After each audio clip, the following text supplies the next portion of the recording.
নমস্কার বন্ধুরা, পূর্ণিমার রান্নাঘরে সবাইকে স্বাগত। এই শীতে যদি হাড় মজবুত করতে চান তাহলে এই পরোটা বানিয়ে খান। খুব সুন্দর একটা রেসিপি নিয়ে চলে আসলাম তোমাদের কাছে। এখানে নিয়েছি মূলো, গাজর আর মেথি।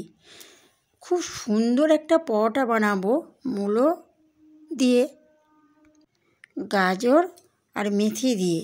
এই শীতের সেরা পরোটা। তো পরোটাটা খুব সহজে বানাবো। কিভাবে বানাবে তাহলে ভিডিওটা দেখুন। আমি প্রথমে এখানে নিয়েছি 1 কাপ আটা, 1 কাপ ময়দা, আর আগে থেকে একটা গাজর, একটা মূলো গ্রেট করে নিয়েছি, আর মেথি শাকটা ছোটো ছোটো করে কেটে নিয়েছি। আর এখানে নেব 1 কাপ আটা, 1 কাপ ময়দা, আর দেব পরিমাণ মতো নুন। অসাধারণ পরোটাটা, আর এখানে সবাই খাবে। এটা খুব এটা শরীরের পক্ষে তো অনেক অনেক উপকার। এখানে দিলাম লঙ্কা গুঁড়ো, জিরে গুঁড়ো আর একটু হিং দিয়ে বেশ ভালো করে এটাকে এইভাবে মাখাবো। আর অল্প অল্প করে জল দেব। তবে হ্যাঁ, এখানে কোনো রকম আর কোনো মশলা বা তেল ব্যবহার করব না, তেল দেব না, কোনো ময়াম দেব না। তো এখানে পুরো ভালো করে মাখা হয়ে গেছে। এবার আমি অল্প অল্প করে জল দিয়ে একটা ব্যাটার বানাবো। খুব অল্প করে জল দেব, আর একটু শক্ত বানাতে হবে। তো দেখো হয়ে গেছে। এবারে আমি ওপর থেকে একটু তেল দেবো, দিয়ে এটাকে আরও একটু ভালো করে গায়ে লাগিয়ে এটাকে আমি আধ ঘন্টা এইভাবে ঢেকে রাখবো। ভালো করে আমি মাখিয়ে দিলাম। এবারে আমি এটাকে আধ ঘন্টা রাখবো। আর বন্ধুরা, যদি ভিডিওটা ভালো লাগে আমার চ্যানেলটাকে সাবস্ক্রাইব করে পাশে থাকবেন, আর অবশ্যই কমেন্ট করবেন তোমরা কেমন রেসিপি দেখতে চাও, অবশ্যই কমেন্ট করবে। তো দেখো এখানে আমি এরকম ছোট ছোট সাইজ, মিডিয়াম সাইজ, এটা বেশি ছোট করবো না। পরোটা একটু মোটা হলে পরোটাটা ভালো হয়। তো এখানে আমি 3টে লেচি বানিয়ে নিয়েছি, তোমাদেরকে দেখাবো।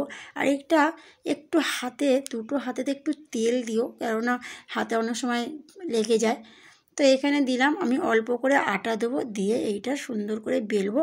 আর বেলার সময় একটু হালকা করেই বেলতে হবে। আর 3টে যায় ভিটামিন থাকে। আর কি বলবো, অসাধারণ অসাধারণ পরোটার এটা।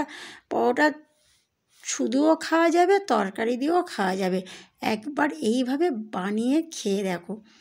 তো এইভাবে আমি হালকা হালকা করে বেলছি।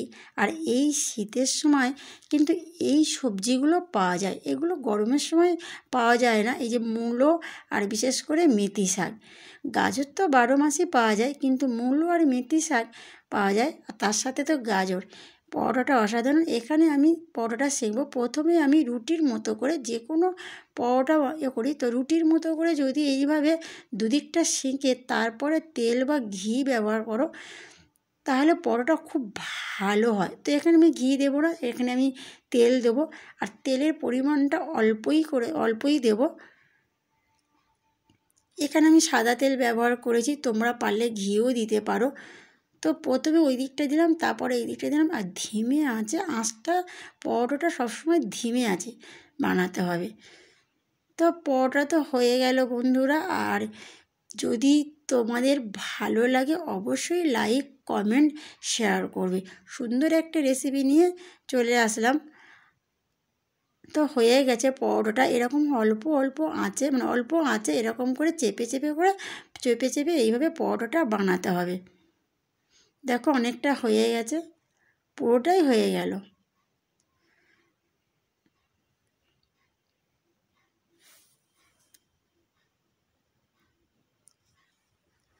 তো বন্ধুরা, আজকের এই ভিডিওটা এই পর্যন্ত। দেখা হচ্ছে পরের ভিডিওয়। সুস্থ থাকো, ভালো থাকো, আর অবশ্যই আমার চ্যানেলটাকে সাবস্ক্রাইব করো। আর যদি ভিডিওটা ভালো লাগে লাইক, শেয়ার, কমেন্ট করো। ধন্যবাদ।